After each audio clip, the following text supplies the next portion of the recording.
What's up, everybody? Good Music America. It's Monday morning here on Discography. I am Kramzer, as with always is Joe, the second best duo coming at you this side of Wayne and Garth.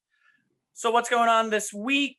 Past week had the Super Bowl. The weekend I thought was pretty good at the Super Bowl. What did you think? He was fine. Wasn't the best performance, certainly wasn't the worst.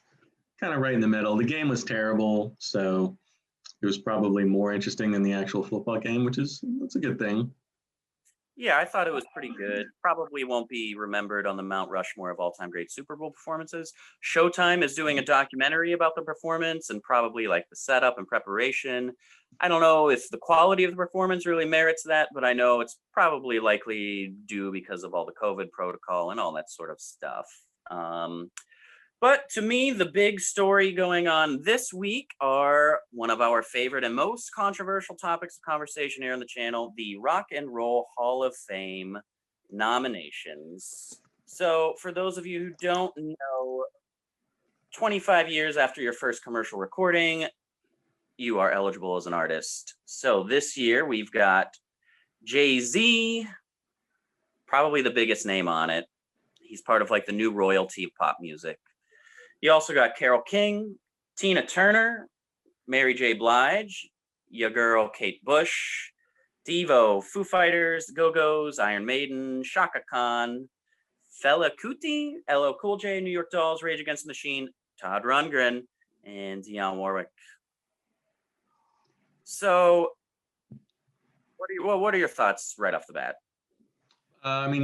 Immediately I say Jay-Z's a lock.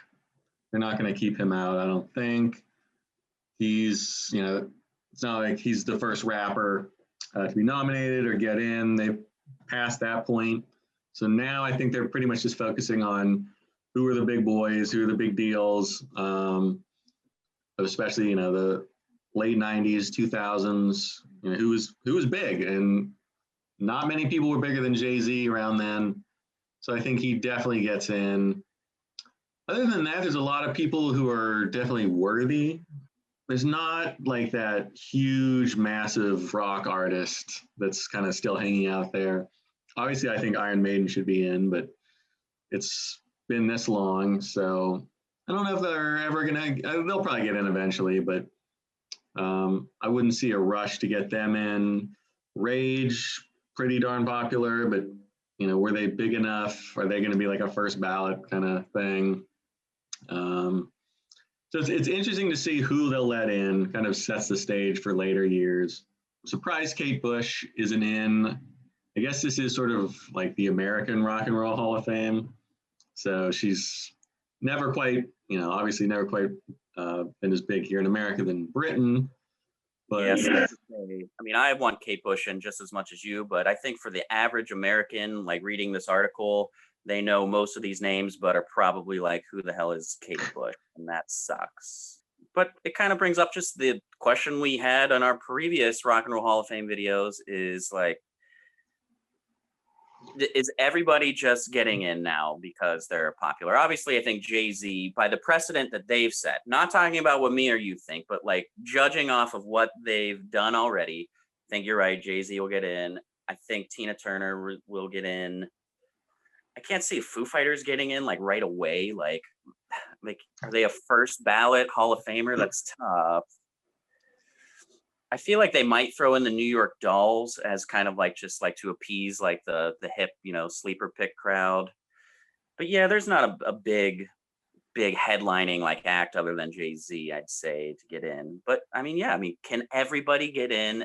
And at one point, is it just the hall of names you've heard? Like, what is the cutoff? And I know people in the comments are, Jay-Z's not rock and roll, duh. But we're past that. Hip hop's already in. There's plenty of stuff in. Disco's in. So, yeah, I don't know. I think Jay-Z's in for sure. Tina Turner, New York Dolls. Is there a limit as to how many people can get in this year? I don't know. I don't think so. Maybe there is. I'm not sure who when the biggest class was or anything like that. So I'm not sure. It is 7 out of the 16 are first timers. So the Foo Fighters, Go-Go's, Iron Maiden, Jay-Z, Mary J. Blige, Fela Kuti, and Dionne Warwick. First time. Why they decided this year was the year for Iron Maiden to finally get nominated. They've been around since 1978, I think. So it's pretty much just seems arbitrary at this point. So maybe Iron Maiden actually will get in if this is their first nomination. Notoriously slow for metal and prog, unless it's like a slam dunk. But yeah, I'm sorry for Jason. Don't think Todd Rundgren is gonna get in. I don't think LL Cool J. I don't know about that. I mean, I don't have the best finger on the hip hop legends pulse, but I don't hear too much about the brilliance of LL Cool J. Pretty good, I'd say. Yeah, he's sort of a mystery. I was not cognizant of rap in the late 80s, early 90s when he was probably the biggest. So I don't know what, people think about him. And it looks like, for some reason, I'm thinking Carole King and Tina Turner are already in. Tina Turner with Ike and Tina. I'm not sure who Carole King would be in with, but I'm reading that Tina Turner and Carole King would be the second and third female artists inducted twice, following Stevie Nicks, who's in for Fleetwood Mac and solo. So interesting there. So Carole King and Tina Turner are already in. So are they going to go in again? That remains to be seen. Speaking of people who are already in, but recently in hot water at terrible timing after a pretty well-known and well-regarded Super Bowl spot, Bruce Springsteen taught us all that you cannot do a shot of tequila on a motorcycle and get away with it no matter how good Born to Run is. And it happened in New York, correct? Like in the Jersey and in the tri-state area, I believe. Yeah. So he didn't get any hometown love. I figured Springsteen could pretty much just shoot a guy on 10th Avenue and get away with it in that area. I mean, I'm at first when I heard it, I was like, Springsteen's getting old. He can't hold his liquor. But then when the details started to come out, seems a little ridiculous. I guess cops want to make an example of him or something. I'm not sure why they decided that, Springsteen taking a shot, sitting on a motorbike, not while it was moving, just sitting there, take a shot. A fan offered him one. He took it. He blew a .02, which is 1/4 of the legal limit. So I don't know. It seems a little weird and shady. Well, the engine of the motorcycle was on, correct? I believe so, yes. So the law would back that up, like driving or, drinking while driving. It's, are we into that discussion of, is that a good law or not? If it's parked, like, I think this might get thrown out, or it sucks because Springsteen has like such a classically like good guy record, like pretty crystal clean throughout his career. He's got like that godfather of like the middle America soul kind of. So for this to happen right after that ad, and they pulled all of the they pulled the commercial. I hope that people look into the details and doesn't tarnish the, he's a hypocrite. He always has this moral high ground kind of, but now he's drinking and driving. Not really what's going on here. Yeah, it was actually in the Sandy Hook area, and it happened back on November 14th. So back then, I don't remember hearing about that. No, it didn't come out until recently. So what was like the cop upset at the Super Bowl ad and was like, all right, we're going to knock him down a peg. Screw Jeep, screw Springsteen. So it seems weird. The whole timeline, nothing makes sense. So I imagine Springsteen's famous enough that this really is just going to roll off his back. He's not going to jail for this. Maybe a couple hours of community service and, maybe write a check to Sandy Hook police and call it a day. If I know the boss, he will probably do his time in county jail or whatever, and then go back to that jail and do a Johnny Cash style live at whatever concert. Tequila. The biggest surprise to me in this story is that it's tequila. Probably the last spirit I would assume Bruce is really into. I don't even know what brand he would be, but he seems more like a beer and whiskey guy to me.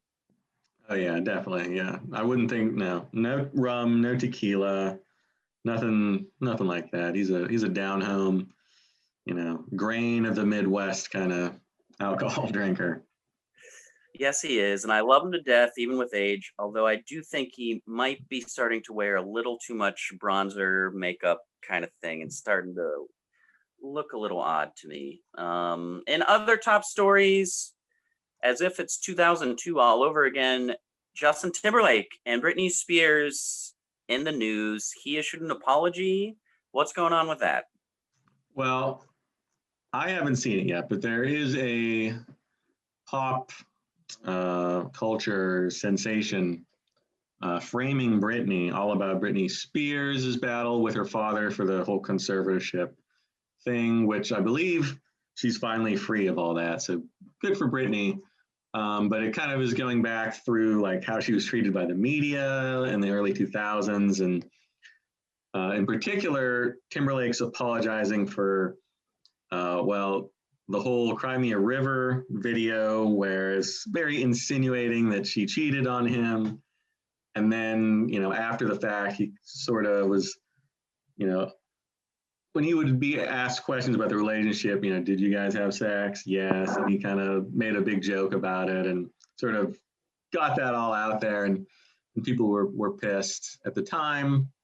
But I think the media as a whole was pretty anti-Britney, kind of thought she was crazy. And, JT really came out of it looking kind of like the big, football star. So he's now apologizing for his behavior back during those media interviews back in the day. So this is why back in the day, one of the first big viral videos, we got the Leave Britney Alone video. Do you remember that one? I do. Ugh, that was creepy. All right, well, I'm glad Britney is getting her due justice. By the way, we're likely never to do a Britney listography unless we hold some sort of contest and someone wins and requests it. But we do say we want to do everything, so maybe Jason will probably sit that out. All right, so a couple of new releases that are happening right now that I listened to leads into this Tuesday, tomorrow, guys. I hope your lists are ready for Foo Fighters. I checked out Medicine at Midnight. I'm going 2.5 stars. Originally, I was around 3, but I do think it was a little bit of a, like you said when we were texting, like, was I just like trying to be nice to them with a little bit of low expectation? Yes. Originally, I was at 3 stars. Then I listened to it through a little bit again, and I was like, no, this really isn't something that I'm ever going to reach for again. It's fine. But, for the diehard Foo Fighter fans, you're never going to like what I have to say, because I think all of it kind of just is the same scoop of vanilla, and it doesn't matter what brand of ice cream you're getting. To me, it's just nothing ever exceptional, nothing ever, in the weeds, but it just doesn't do it for me. There was some nice stuff on it. That Watching the Birds or whatever that one was towards the end, I liked. I didn't dislike any of it. But yeah, you reviewed this last week, correct? Yeah, I gave it, I think 3.5. It's between 3.5 and 4, where pretty much most Foo Fighters albums are for me. I don't think I go any lower than 3.5 for any Foo Fighters album, but I don't think I have any 5-star albums from them either. So they're right in that like comfort zone. It's very sort of like a big bowl of chili, warm American comfort food. I can have it anytime. I'm never really tired of it, but it's not, it doesn't dazzle me like a Zeppelin or Pearl Jam can. So they're good. I like them a lot. I'll explain a lot more during the coming days in our listography and favorite songs. But yeah, that's why you're sitting out the Foo Fighters. Yeah, that's the perfect food analogy, by the way, American chili. Then that's exactly how I feel about American chili. Like, it's fine if you offer it to me, I'll eat it, but It's nothing that I'm ever gonna really crave. Other stuff I listen to: In Praise of Shadows by Puma Blue, really cool lo-fi, sort of like R&B jazz, guy from South London.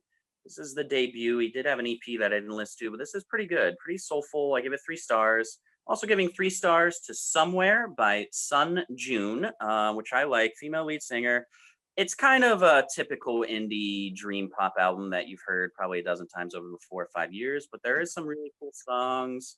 The lead off track has some cool lyrics that might be a little bit contrived, but kind of spoke to me, where she's talking about her lover asking her to be like Patti Smith or Stevie Nicks, and I just kind of dug it. But my favorite thing that I listened to this week, which was highly regarded last week, really anticipated, and a lot of people in the comments said was great, and they were right, is Ignorance by The Weather Station. I'm giving 4 stars to that, which makes it my highest rated album of the year so far. Don't get too excited over that. It's mid-February, and I think I only have 12 albums reviewed, but yeah, The Weather Station, Ignorance. This is the first album by The Weather Station I've checked out, and I'm excited to dive into the past catalog. What else have you been listening to other than Foo Fighters this week, my friend? Well, I finally had a little time to, I'm very familiar with the Foo Fighters discography, so I didn't really have to go back and listen too much. Opened up a little time for some new stuff. This week I listened to Tazjan by Aaron Lee Tazjan. Kind of reminded me of like a cowboy Nashville Elliott Smith sometimes, a little bit of Honey Harper in there. I like the production, some catchy songwriting. I give it 4 stars. It's probably my second favorite album of the year so far. I haven't listened to too much, only about 10 or 11 albums this year so far, but really liked it. Really cool stuff. Wasn't really familiar with him, so that was a new one to check out. I also listened to The Weather Station's Ignorance. I love the sound. I love what they're going for. I think what was missing for me was like the hooks. It really made me want to listen to Hajira again, because it's sort of that same jazz rock. I think, I don't know the lead singer's voice, but she definitely has that Joni Mitchell sort of like mid-range, floaty, like down low. Like she's all over the place. Very good singer. So I gave it 3.5 stars. I liked it for sure. And then the only other thing I listened to this week, Good Woman by the Staves, which is sort of like indie folk, 3 women. It was interesting. It's like 3.5 stars. I don't really know how to describe it so much. Not really in my wheelhouse of things I listen to, but it was, it was interesting. I don't know if I'd really recommend anyone else listening to it, but if you're into indie folk rock, sure, why not? I am, and I think I will check it out. Other stuff I've got on my radar, a couple of rock albums that got pretty good reviews that I'm intrigued by. Lines Redacted by Mush and Tell Me I'm Bad by Editrix. And another one that I wanted to listen to this week but didn't get around to, that's in a lot of comments, For the First Time by Black Country New Road. That one I got to check out this week. And New Fragility by Clap Your Hands, Say Yeah. And another thing that just came out, the 50th anniversary of Stage Fright by The Band. And it is safe to say now, congratulations to The Band for winning our recent poll. And that will be our artist discography starting a week from tomorrow. So you got 7 to 8 days to check out the band's discography so you can play along next Tuesday as we go through the band, who I'm enjoying so far. By the way, the Doobie Brothers, who we got a lot of shit for by saying we weren't sure in the other video if they deserve to be in the Rock and Roll Hall of Fame, came in dead last in the poll. So maybe you out there in lithography land also kind of agree with us. Santana and the Allman Brothers essentially tied, but the band won by a runaway double, what anyone else came close to. So yeah, 500 total votes, and the band got 43%. Doobies got smoked, only 16%. So good turnout, but the band far and away, not even close.